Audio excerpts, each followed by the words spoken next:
Celebrating Delmarva natives who have gone on to make real differences in the world. We are honored to have our next guest here in Historic Studio D with us today.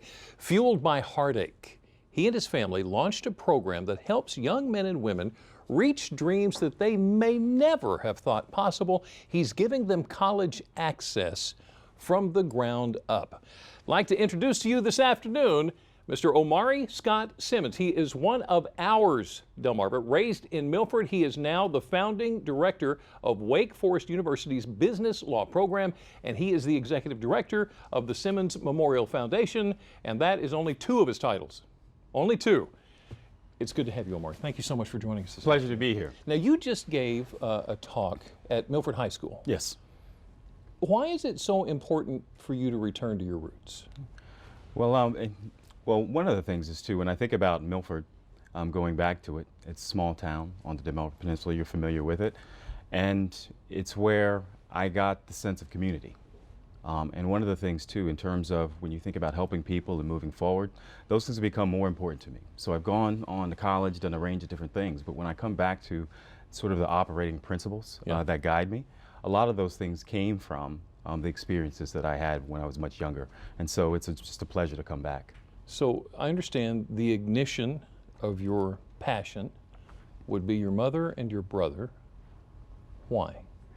Okay, my mother was an educator. She was a teacher in the Cape and Lopin School District for many years. Not only interested just simply in teaching, her responsibilities extended beyond that. She was very invested in the community. But both my parents taught my brother the importance of education, but also when we thought about success in my family, it wasn't about individual achievements. It was about how many people you helped.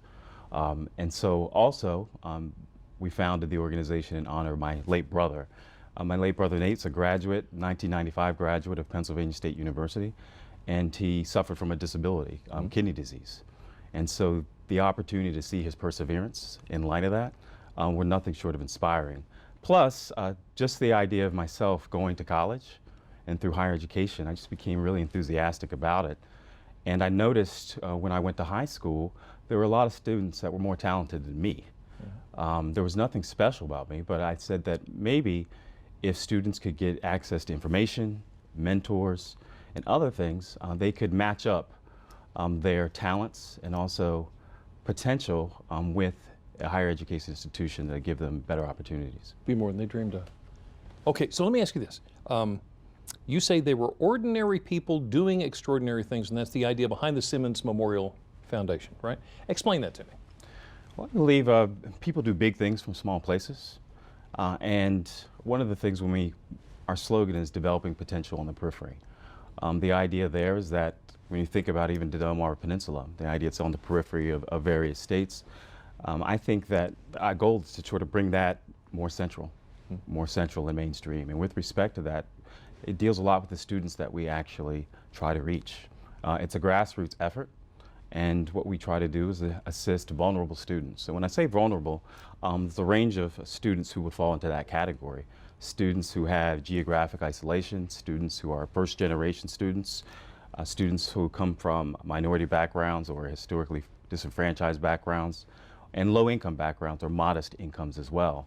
And so if we give them the resources, the idea there is that they'll be able to use that to further their higher education, but also become leaders. Right.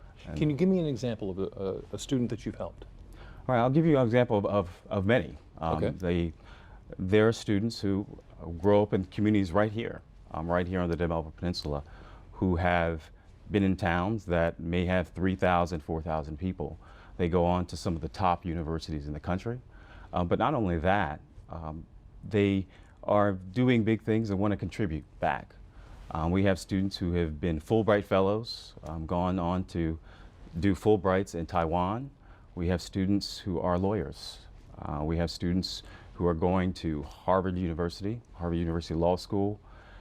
And interesting enough, we have students who are investment bankers who work at banks like Goldman Sachs. Wow. But that's not what truly impresses me about the people in the program. What impresses me most is that when we first started out, I started out when I was 25.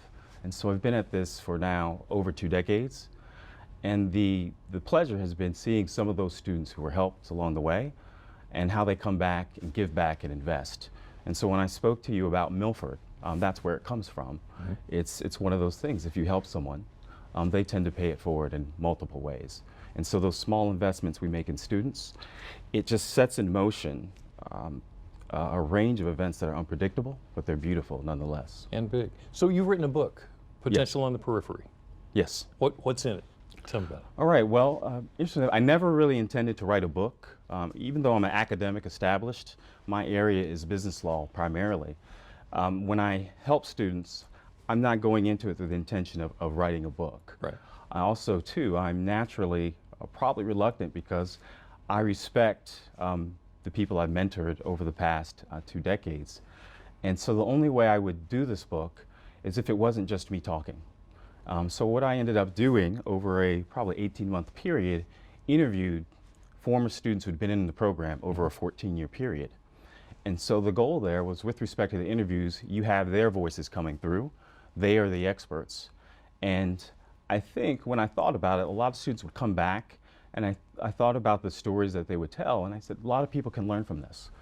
Academics, policymakers, teachers, administrators, but also the students themselves, so that they could hear a grassroots or ground level view of what it's like to grow up in a small town, what it's like to grow up in a small town, go to the big city, go to an elite institution, and try to further your career, the challenges, the difficulties, but also the beautiful successes that they've achieved along the way. So you want them to take it as an encouragement that they could do it too? Yes, but also I want it to serve as a reminder to all of us who sit in positions of privilege, that we should invest in college access for students.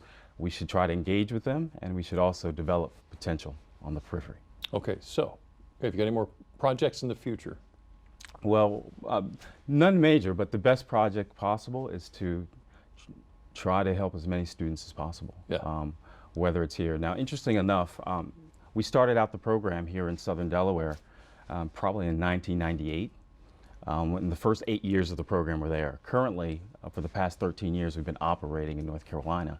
But I would like to get back to Southern Delaware and continue the programming. And the greatest thing about it is that former students who were in the program, alums, I hope that they can carry their work forward here. Omari Scott Simmons, Milford's own, thank you for what you're doing. Thank you for joining us this afternoon. It has been a true pleasure talking to you. All right, it's a pleasure talking to you as well. Thank you. Amazing man. Stick around. Delmarva Life will be right back.